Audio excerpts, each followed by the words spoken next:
Howdy Neighbors, David here. And I know it has been quite some time since I've done one of these, but you know me, I'm never going to miss out on our 31 days of horror and getting ready for Halloween. And the fact that I haven't been live or even made a video in a few months and I'm still not stuttering quite yet is amazing. So, before we get started, the reason that I haven't been online in a while is because if you can't tell, I'm not on my usual set at home. I'm in my restaurant. I opened up a restaurant. That's right, David's Pizzeria in Seguin, Texas. If any of y'all come on down, get you a pizza. It's the best homemade from scratch restaurant you will ever find. I make fusion food.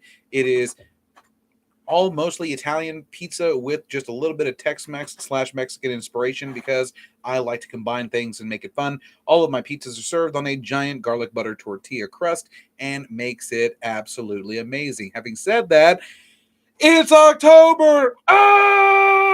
So we're going to be doing some horror movie stuff, and today I am not a huge fan of cancel culture and getting rid of things that I love just because it offends somebody who can't realize that if you're offended, just be offended. You're allowed to be offended. Don't ruin it for everybody else. Just, shut up. Anyways, so what we're going to talk about is Sleepaway Camp because it's one of my favorite horror movies from the 80s. It's a perfect slasher film. And if you look at it today through today's political climate, which I'm not going to do because I don't subscribe to politics, whether you're a liberal or a conservative, I am neither. And I will make fun of both sides with absolute prejudice. Um, I'm not into politics, but this movie could be a political thing for both sides. Whether you're a liberal or a conservative, you can take this movie and blow it completely out of context. And I would like to defend this movie before anybody tries to do that on either side. So let's get started. Sleepaway Camp. I absolutely love this movie because it was horrifying. And, the surprise ending as a bisexual isn't even like a bad thing. Like that's like just roll with it. Anyways, having said that, depending on where you stand on the political issue of transgenderism, and this movie isn't about transgenderism. As a matter of fact, this movie is, depending on what side of the political spectrum you fall on, is either wildly transphobic or a cautionary tale and pro be who you are and whatever you want. Sorry, it's hot in here. I turned off the air conditioning because I'm an idiot. Anyways, so to start off the movie, you see a boy and a girl and their father playing in the lake, and another bunch of kids are motorboating and skiing, and they end up killing one of the kids and the parent. And from what we assume, when the movie progresses a few years into the future, you assume that the little boy and the little or his father passed away, and that the little girl survived and had to go live with her aunt and cousin.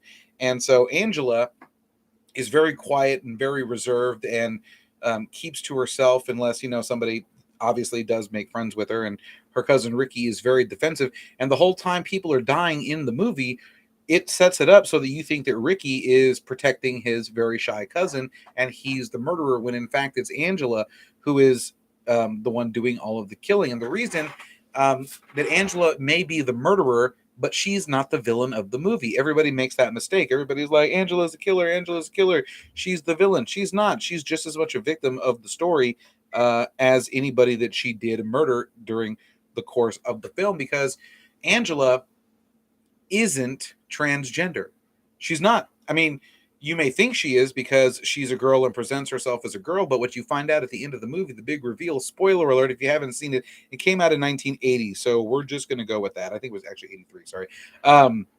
But when Angela's brother died, or Angela's little sister died, he went to go live with his Aunt Martha, and Aunt Martha decided that she didn't want another boy in the house. She already had one. So Aunt Martha decided that since she is a doctor and a medical professional, that she would introduce her nephew as her niece, give her nephew all of the puberty blocking, chemical castration, and operations and surgeries necessary to make him appear to be, for all intents and purposes, a girl.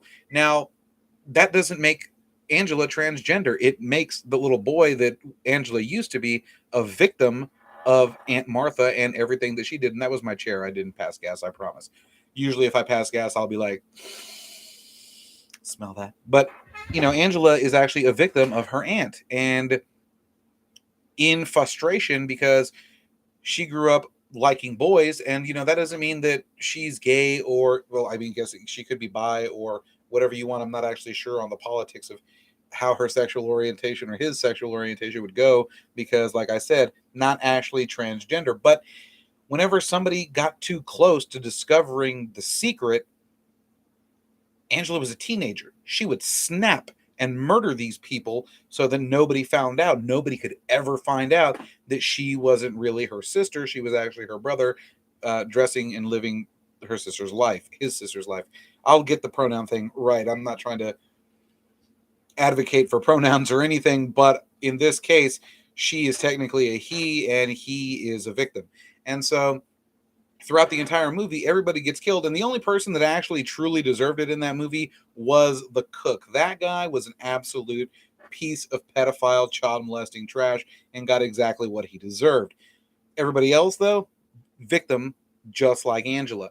So, having said that, I would like to absolutely defend the character of Angela and remind people that it was Angela's Aunt Martha that forced him to be a girl and live life like that. She's responsible for the death of all the teenagers at the camp. She's responsible for the deaths of the adults at the camp, and it is she that is responsible for every single life claimed by Angela's actions, trying to defend the secret that she is actually a little boy and not a little girl. So, having said that, if you watch the movie and you think it is a transphobic piece of trash, you're an idiot.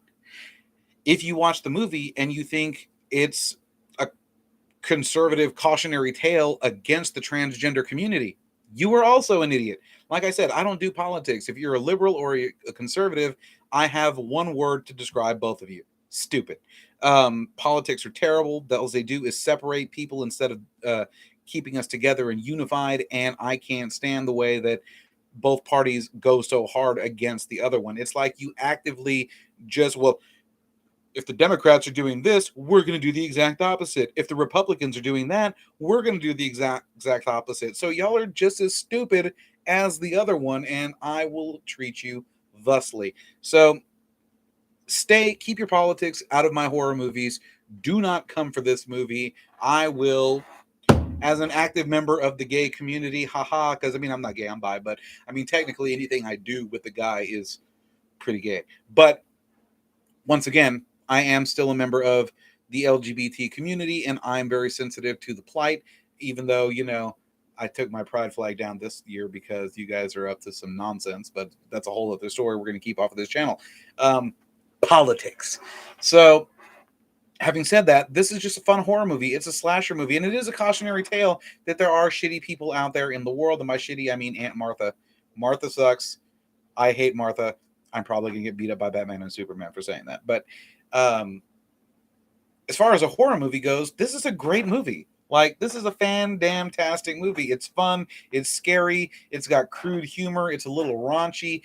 And people always get mad about the raunchiness, but I mean, I wasn't anything. I was born when that movie came out. I grew up watching it, and these were just older kids. And as you grow up, you find out that these are what kids do. This is the kind of things that go on in camp when parents aren't around. So, back off the film. It's a great film. Watch it. Tomorrow, we're going to start the Puppet Master series. I'm currently writing out a list because the funny thing about Charles Band and his Puppet Master franchise is they did not come out in the right order. Like, I know Star Wars came out 4, 5, 6, 1, 2, 3, 7, 8, 9, but Puppet Master, if you're supposed to go chronologically, it should be like 9, 10, 11, 12, 1, 3, 4, 2. It's a lot. So we're going to start and do that in chronological order, starting tomorrow with, I believe it's the Axis trilogy. No, it's not. It's Halloween. It's Puppet Master 3, maybe 4. Either way, it's going to be great because there's like a million of those movies, and I got the entire box set plus the spin-offs and the solo films and everything else that's going on. So we're going to have some fun doing that all October long.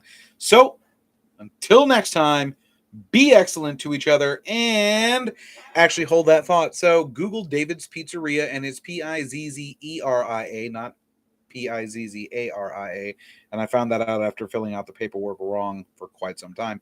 And if you're in the Seguin, Texas area, come on down, mention that you saw me on Boondock Stallions, and you will get 20% off your order.